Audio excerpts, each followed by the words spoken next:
divide them up into elements to move them so that each element would be within the maximum permitted weight, which is somewhere, depending on your wheel arrangement, the power of the Arctic tractor, and various other factors, is anywhere between 38 and 48 tons.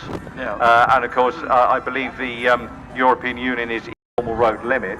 Then it is possible to get it classified to move that load. Right. There may well be speed restrictions. You do, of course, often have to have the load escorted. Nowadays, that tends to be done by the moving company rather than by the police. Yeah. Every single bridge in the country had been surveyed, and from a convoy point of view, your route depended entirely on the vehicles you had. There's one coming through there now, that big Scammell, that big Remy Scammell. I think it's 35 over 25. Yeah. Now, that means that vehicle running light, as it is there, if he came to a bridge that on the route designation was less than 35, then he couldn't cross it.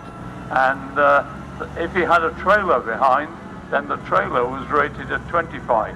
In other words, you go from something like 3 tons for a Jeep through to, it was really a very, very well thought out and quickly, and it was done very quickly, as you pointed out, John, very thoroughly, to enable military convoys to move. It was really a road version of the route availability system on the railways. Yeah, well, that's right. Yeah.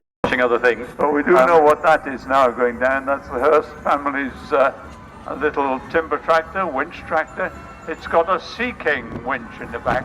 Not Sea King as in helicopter, but SEEKING, which I believe was a Gloucester-based company that made steam winches and steam engines or pumps. I presume they were essentially, their work was essentially nautical, wasn't it, John? Yeah. They were shipboard equipment. Yes. Marine winches, of which of course vast numbers were made, because every ship of any size would have had any number of steam winches. Yeah. Nice roller coming by, Aveling and Porter of Rochester. You can recognise it by the prancing horse and Invicta on the front. And following up is Clinker, Rob and Karen Wing and family's big Borough Road locomotive.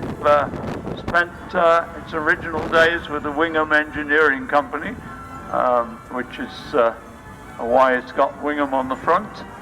This actually did a charity run from Indian Queens in Cornwall up to this site last week, raising money for Cancer Research UK, and had a tremendous run. And they have a website, Clinker's Challenge. So if you have a look at that, if you like on thrashing or saw bench work, very popular little engine. Interesting, that one, because it's got what some companies call, many companies call front tanks. We call them belly tanks to give extra water capacity. I think Colin with the Allalees unit are now going down to the trailer.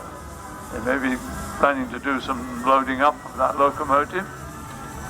Effect of solid water in a rapidly moving cylinder with a piston, which is highly dangerous. And which really has, I mean, water under pressure, compressed, really has an incredible amount of power. Well, water doesn't in the base of the cylinder, and I've got a feeling that Avelings on the piston valve rollers had automatic valves that opened to release that water out.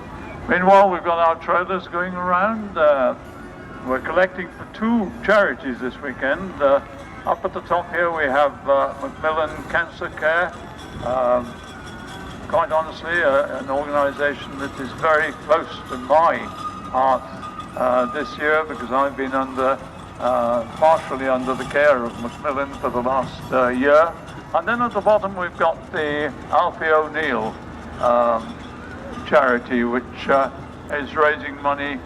Very interesting happening out in the middle there.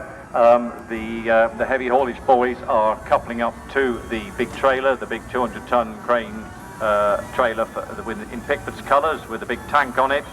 And what we're going to see is an entirely constructor-moved road train.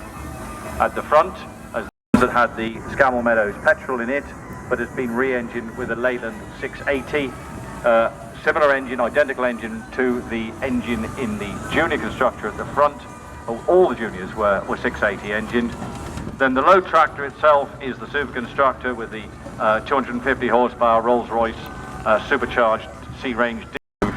And of course, this thing may well have been operating at around 5 miles an hour, a little more than walking pace, and so that crew changes on the move and access to the cab was quite possible and relatively safe without actually stopping the progress of the load.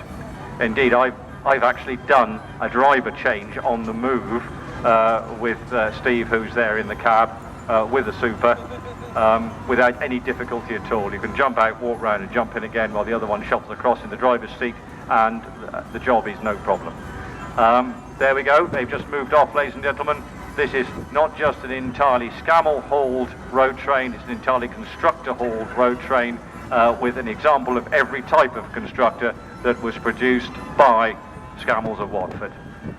Worth a photograph, I would have thought, at least.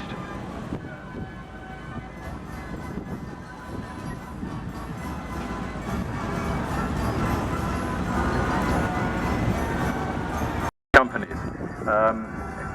You might possibly on nice open stretches of wideish road get up to 10 or 12 miles an hour, notch up a couple of gears. And of course your gear ratios, John, have to be matched. When you have different tractors with different gearboxes, the drivers have to know what ratio will suit any particular speed they're trying to go. Right. And of course they would have had some system between down in the low range. It is the only slight concern comes when you shift from 5th gear to 4th, which is your range change from high range to low range, and the gearbox has to do more thinking, air-operated thinking to adjust to that to that shift. Yeah.